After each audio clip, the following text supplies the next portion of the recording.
Okay, so today we're going to be learning how to sketch polynomial functions, because sketching is different than graphing. Sketching is like you're roughing it, graphing is being pretty accurate. So important things to remember, and these are some things that you guys struggled with on your quiz. Remember, x-intercepts, they can be found by either factoring or using the quadratic formula. So you have two methods for that. And then the y-intercepts you find by plugging in 0 for x, okay? So just to kind of like refresh, we're going to start with finding the x and y intercepts of each function. This is really important because x and y intercepts are points that we can graph. So if we can find them, they're easy to find, then graphing them becomes even easier. So x-intercepts, I'm going to start there. So this is already in factored form. So to find the x-intercepts, I'm just going to write each factor and set each factor equal to 0.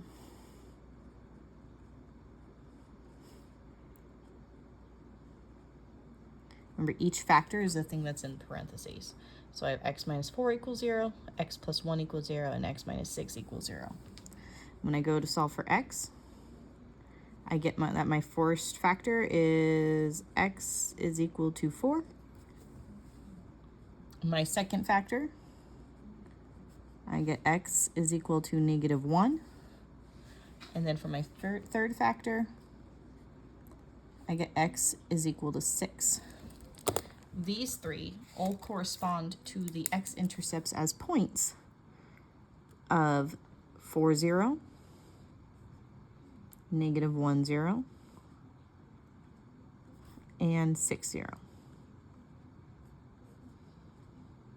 Okay, so those are all my x-intercepts. I'm going to go ahead and box them because they are part of the answer. Now y-intercepts I find by taking 0 and plugging it in for x. So here, I'm going to have 2 times 0 minus 4 times 0 plus 1 times 0 minus 6. Okay, and if I continue that, I'm going to get 2 times negative 4 times 1 times negative 6.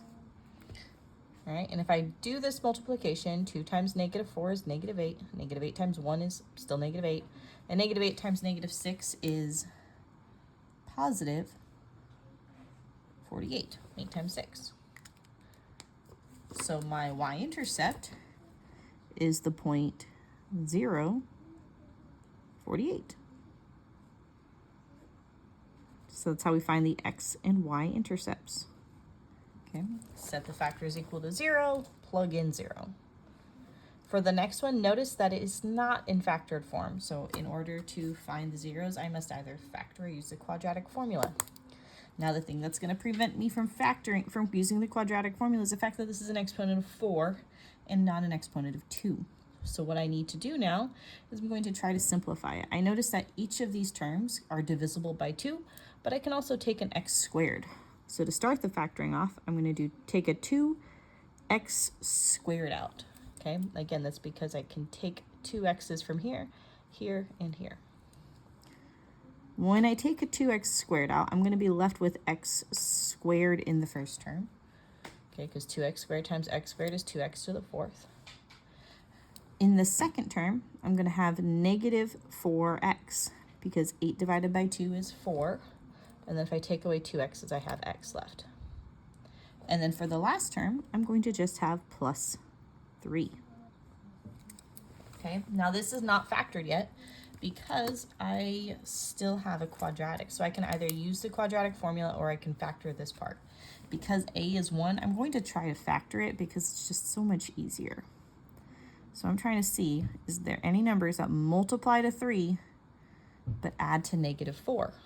And there is. There's negative 1 and negative 3, which means this guy is beginning to become x minus 1 and x minus 3. And I'm still multiplying it by 2x squared. Okay, now this is in factored form. So to find the x-intercepts, I'm going to set each piece equal to 0. So 2x squared equals 0. x minus 1 equals 0, and x minus 3 equals 0. Okay? And then now let's solve for x. So here, if I'm solving for x, I got to divide by 2. I'm going to have x squared is equal to 0. And then if we take the square root, we're just going to have x is equal to 0. Plus or minus 0 isn't a thing, so this is it. Here, I add 1 to both sides. X is equal to 1. Add 3 to both sides. X is equal to 3. So those are my x-intercepts, which remember when we write as points, are going to be the points 0, 0, 1, 0, and 3, 0. Common mistakes, so look out for it, is forgetting that the 2x squared is actually a term. So you do need to set that part equal to 0, okay? You set everything that has an x in it with it equal to 0. Okay, you do not want to get a problem wrong because you forgot there was an x-intercept at 0, 0. Okay, all right, finally, the y-intercept. Y-intercept's easier. We're just taking 0 and plugging it in for x. So I'm going to have 2 times 0 to the 4th minus 8 times 0 to the 3rd plus 6 times 0 squared. Notice that I'm using my new equation, my old original equation. I could use the factored equation if that's easier, but really plugging it into zeros here. Because if you start to see, mental math becomes easier because then it's just 0 plus 0 plus 0, which is 0. Okay, and obviously I wrote this all out, but I know you guys are all big enough brain where you could actually do that part in your head, hopefully, okay? So the y-intercept is going to be the point 0, 0. And again, we're going to box those because those are actually our answers. Okay, so this is a review. This part right here should not be new because you just took a quiz on it. So if it is new, well, now you know how to do your quiz, okay? But again, should not be familiar. It should be from all the way back to integrated 1, all right? Sorry, 2. So now, this is the new step. We're going to be talking about long-run behavior. And we actually dabbled in this a little bit. And remember that the long-run behavior is dependent upon the leading term, which has the biggest degree. So what we're going to do right now is we're going to determine the long-run behavior based on a factored polynomial. So I have 4x plus 1 times x minus 3 times x squared plus 1 times 1 minus x. Now, in order to finding what this is equivalent to as a polynomial, I would actually need to FOIL all of this out and figure out what is the leading term. But there's actually a shortcut. The leading term is actually dependent upon each x piece. So really, to find my leading term, remember we abbreviated that LT, I'm just going to take the leading term of each parentheses. So I'm going to do 4x times x times x squared, and then times negative x. So I'm multiplying all of those together, and that's going to give me my leading term. Thinking about how FOILing works, if I were to actually truly go through and FOIL all this out, the leading term would stay true for each one as we went down the line. It would just be the product of all of their leading terms. So calculating this leading term, I'm going to have 4, negative 4 actually, because I have a negative out here, negative 4 x to the 1, 2, 3, 4, 5. Negative 4x to the 5th. That is my leading term.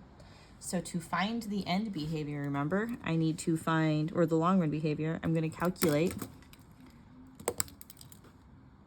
f of negative 1 and f of 1. And remember, I'm doing that to figure out what happens if I have a negative number in here, what happens if I have a positive number. So f of negative 1 is negative 4 to the negative 1 to the 5th power, which is negative 4 times negative 1, which is positive 4. So it's a positive number. Remember, this is going to correlate to positive infinity. All right? Make an arrow. Doing the same thing with f of 1. This is equal to negative 4 times 1 to the 5th, which is the same thing as negative 4 times 1, which is the same thing as negative 4, which is going to correlate to a negative infinity. So when I write my end behavior, I'm going to write it as x goes to let's start with negative infinity since we found that first. X goes to negative infinity. F of x is going to positive infinity. As x goes to positive infinity, f of x is going to go to negative infinity. Essentially what this means is on the left-hand side, the arrow will point up. On the right-hand side, the arrow will point down. Okay, we're going to need that because when we sketch it, we need to make sure that our end behavior matches our graph. Okay? So all of these pieces, they seem like they're disjointed. We're going to find that we actually need all of them in order to graph and sketch a function. Okay, so the next thing I'm going to teach you about is multiplicity, and this is actually one of my favorite things. So multiplicity is the amount of times that you have an x-intercept, okay, which seems kind of silly, right? But I'll show you in a second. So we're going to first talk about multiplicity 1. So multiplicity 1 refers to when you have a line or curve, I should say, that crosses through the x-intercept only once, okay? Notice that this is a horizontal line. That's because we're talking about x-intercepts, okay? So if it crosses the x-axis once, this is multiplicity 1. It goes through intercept.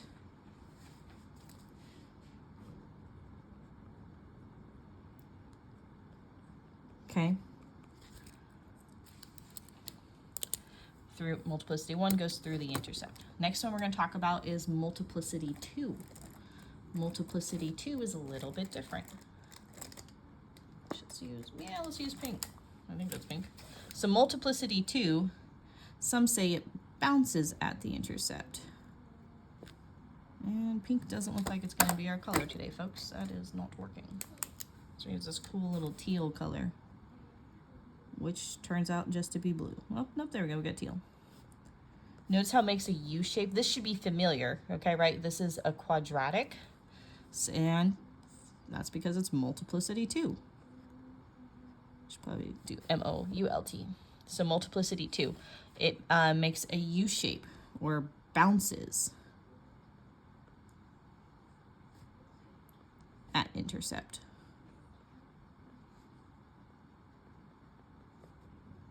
Okay, so multiplicity 1 goes through, multiplicity 2 bounces.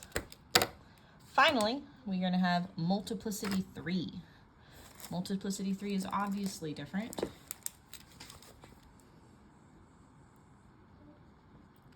How is multiplicity 3 different, you might ask? Yeah, somebody is definitely taking my pen, Swan. They're saying it's you. I hope it's not. Okay, multiplicity 3 rides. Isn't the best term, but it's the one that I find works for it. So see, it comes up and then it goes over, and it kind of like rides the x-intercept.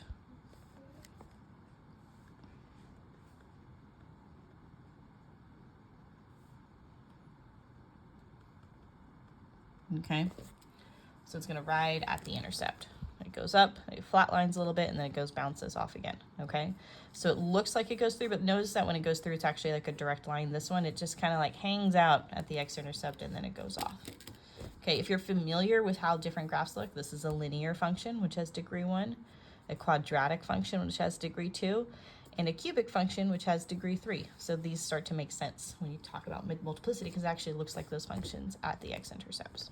Okay, this is great note card material. Okay, so this part, definitely highlight it, definitely mark it. You use this thing a lot because this is really dictates the rest of the graphs. So we're going to finally get into some sketching.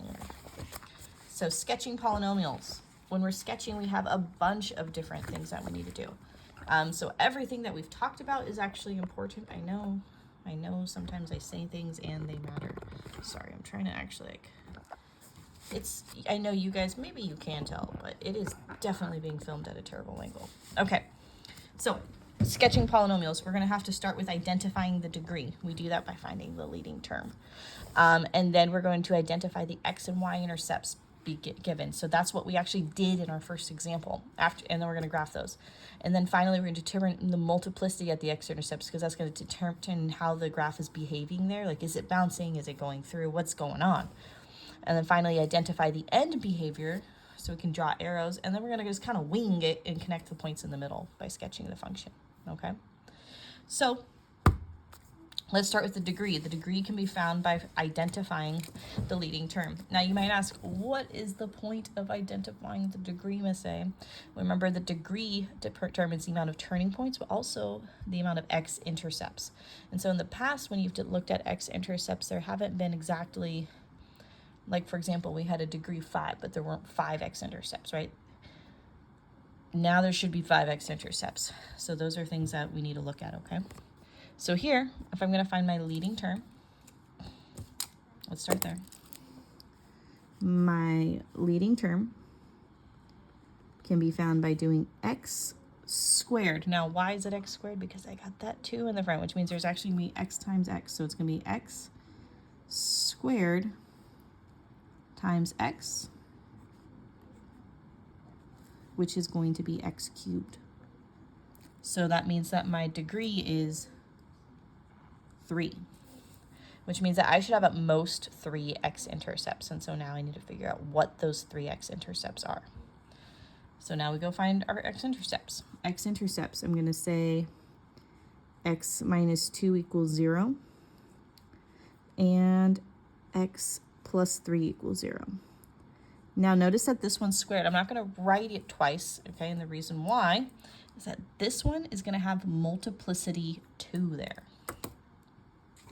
And we said multiplicity 2 was that pink color, which didn't work, so we used teal, which I put back.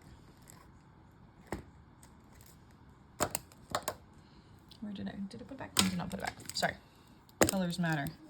So this one is multiplicity 2. Okay, I'm just kind of taking care of this right now. I know it's multiplicity 2 because the degree here is 2. Okay? So this is M2. This one, this polynomial, only has a degree of 1. So that's going to be M1, multiplicity 1, which we used, Lord, purple. We used purple for that. Okay? So multiplicity 1, multiplicity 2. I'm noting these things because I don't actually need to know what they are to figure out what the multiplicity is. Anyways, moving on. Let's solve for x. I have an x-intercept at 2. I have an x-intercept at negative 3. So what I'm going to do is I'm going to go ahead and graph those x-intercepts. I have 2, negative 3. Okay? Now, multiplicity 2, that means that here, the graph is either going like this, or it's going like this. I'm not sure. This one, it's just going through. And again, it could go up or it could down, but it's just going to go through. But here, I need to note that either my U is going to look like this, or it's going to go like that. I'm not sure yet. What's going to determine that is probably my y-intercept. So let's figure out what the y-intercept is. So I'm going to do 0 minus 2 squared times 0 plus 3, which is negative 2 squared times 3. Remember, see how I have parentheses around this? That's because it matters. So this is the same thing as 4 times 3, which is 12. So my y-intercept is at 12, which happens to be right here at the top, okay? So now I need to figure out my end behavior because I don't know what else is going on. So end behavior, remember, is going to be determined by the leading term, which we have already figured out here. So end behavior, I'm going to figure out what is, let's use orange now. What is f of negative 1? F of negative 1 is equal to negative 1 cubed, which is negative 1, which correlates to negative infinity. What this means is that on the the left-hand side, my arrow should point down. So I'm going to show you that, well, we'll write the end behavior. And then I'm going to have f of 1, which correlates with 1 cubed, which is 1, which is positive infinity. So on the left, my arrow points down. On the right, my arrow points up. Writing my end behavior as x goes to negative infinity, f of x is going to negative infinity. X goes to positive infinity, f of x goes to positive infinity. Okay, so this is a great and dandy sentence until we actually use it and we need to make sense of it. So again, on the left, my arrow is pointing down. So I can confidently say that this is my last point here because it doesn't have another x-intercept. It is going to go down on this side. This says on the right, my arrow points up. So again, confidently, this is my last x-intercept. It's not going to bounce around anymore. My arrow is going to point up. Okay, now at some point, I need to find a way to connect to my y-intercept and back down. But remember, we need to remember.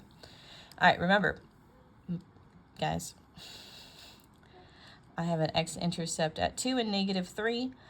What's going on here? I have multiplicity of 2 at x equals 2 and at multiplicity of 1 at 3, which means that this isn't going to hang out here. It's actually going to go straight through and up to the top. So I actually probably should have made this a little bit straighter. Okay, so once it goes here to this next point, it's going to come back down. And here, I now know that because it had multiplicity 2, it's going to make a U shape there this way. Okay, so you can obviously use Desmos to double check your work, but I want you guys to get in the habit of predicting actually what's going on here. So again, my end behavior dictated which way the arrows were pointing. This was multiplicity 1, so I know it needs to go straight through. So I really actually should have made this curve probably a little bit more like that and not just gone straight like that. Okay. I made it more so it was like kind of like that guy. Anyways, it has to go straight through and then it has to hit the next point on my graph, which is right here. And from here, I need to go to the next point, which is here, which has multiplicity 2, which is why it's not going to bounce through and then come back up. It's actually going to turn around right there and then bounce up. Okay. So this matches the multiplicity 2.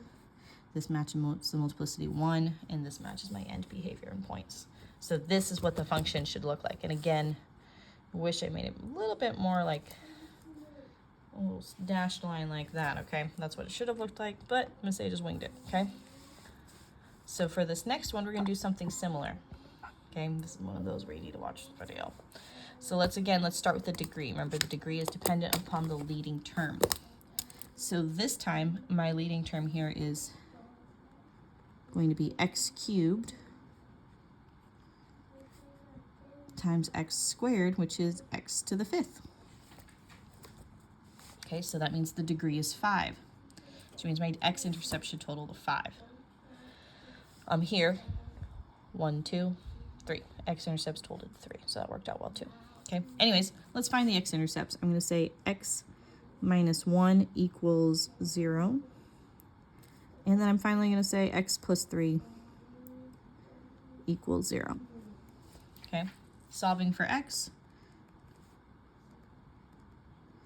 X is equal to 1, x is equal to negative 3. At x equals 1, I have multiplicity 3. Which was, it was orange, look at that. Okay. Again, I know it's 3 because of the degree. The degree is 3. Multiplicity 2 at x plus 3. So x is equal to negative 3 is multiplicity 2, which is that blue color again.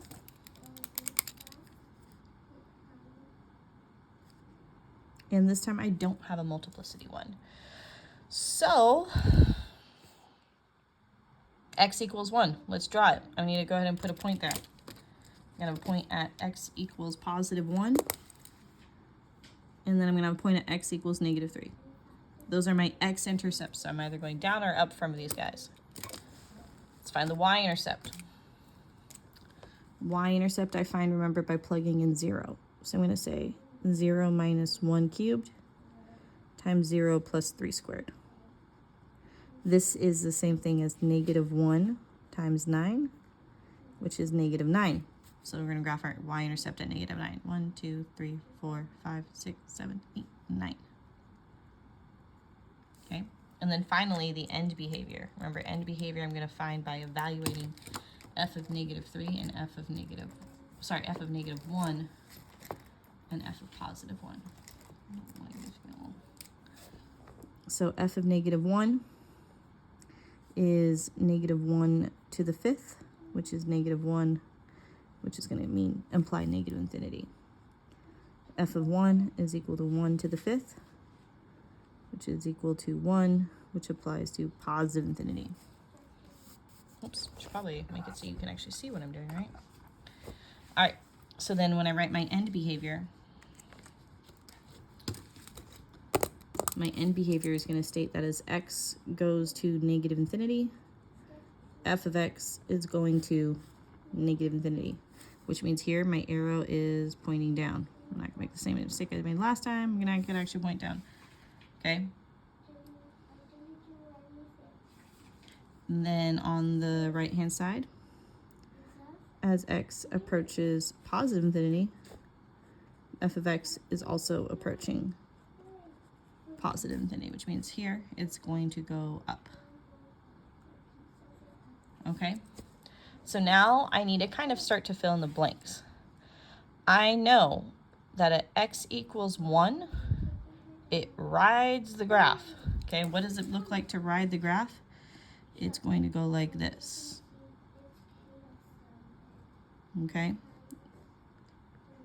Which means that it next needs to connect here at the y-intercept. At -3, it has multiplicity 2, which means it's making the U-shape. So here, it rode the graph. Here, it's going to make a U-shape. And the U-shape has to be upside down in order to connect to here. Okay, again, it has to be upside down because if it was right side up, that means I would have to cross again somewhere on my x-axis, and I don't. Okay, so going here, I ride it down. The next point to connect to is the y-intercept. Now I need to find my way back to my x-intercept and then bounce off to match the end behavior. So I have multiplicity 2, multiplicity 3. 2 plus 3 is 5. That matches the degree, and my intercepts are in check. And that is how we graph polynomials. They are very intuitive, I should say. Basically, you need to really think and be intentional when you're graphing these. You can't just kind of throw things on there and hope it sticks. You have to be very intentional about what each part of the equation means. What does the degree mean? What do the x-intercepts and y-intercepts represent? What does multiplicity mean? All of these things are important and necessary for you to graph these correctly.